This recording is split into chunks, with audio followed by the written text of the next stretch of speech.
Kimberly Caughey Forrest is a senior analyst at Fort Pitt Capital in Pittsburgh.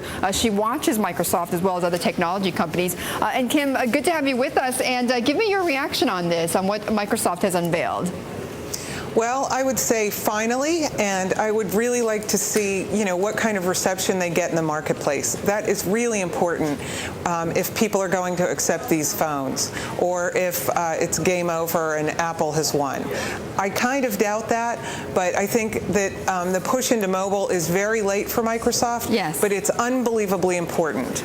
Let me just stop you there, Kim, because I just want to get on that point, though, that you said that Sure. you doubt that. You doubt that Apple is basically going to stay with this huge margin over Microsoft. Why is that? Well, and I'm not saying it could be Microsoft. There's the Droid out there. Sure. There's RIM.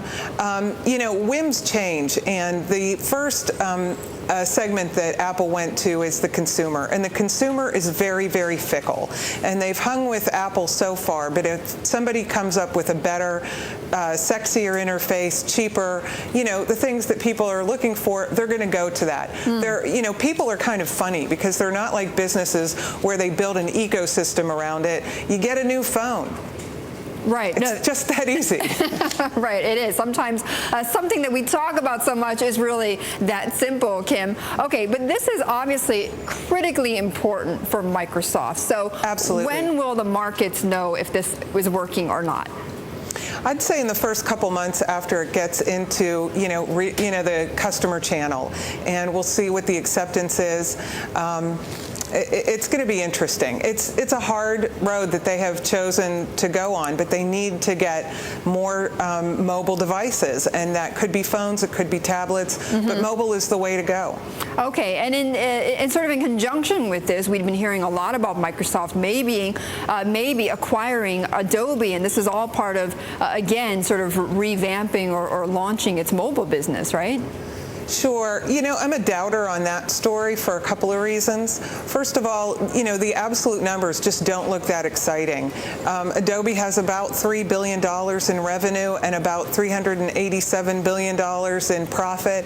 That doesn't mean a whole lot to Microsoft, who last year had $62 billion in revenue, so it wouldn't move the needle. Moreover, I don't know that there's a natural fit there. Yes, they're both in the same environment, but Adobe does get a lot of street cred from the other operating systems because they're independent. And I don't know that they'd have that kind of cachet if they were bought by a vendor that owned an operating system. Okay. So that kind of rules out Apple buying them, as well as Google. As well as Google, but it also rules out a partnership then between the two? No, I think there could be some sort of partnership, but I just, at this point, can't understand what either company would get out of it. They've worked cooperatively together. Perhaps there's a new product that's coming out, but, I just don't have vision into that. Okay. And speaking about partners, though, with Microsoft unveiling these phones, they've announced a slew of partners with them, AT&T being the leading wireless provider. You've got Samsung, HTC, Dell. What do you make about the number of these partners and how they're going to sort of help Microsoft with this? Well, I think this is the Microsoft way, that they develop the operating system, or the basic platform, and then let the hardware vendors add to that, and let third parties come in and add to apps. And that's been a real transition for Apple to be able to do that. And there's been some friction there, we know, about apps and third-party vendors. Yes. But I think that's Microsoft's strong suit, and it's also Google's strong suit as well. Okay. All right, Kim, we're going to leave it there, but thank you so much for your reaction on this news on Microsoft. That was Kim Caughey Forrest of Fort Pitt.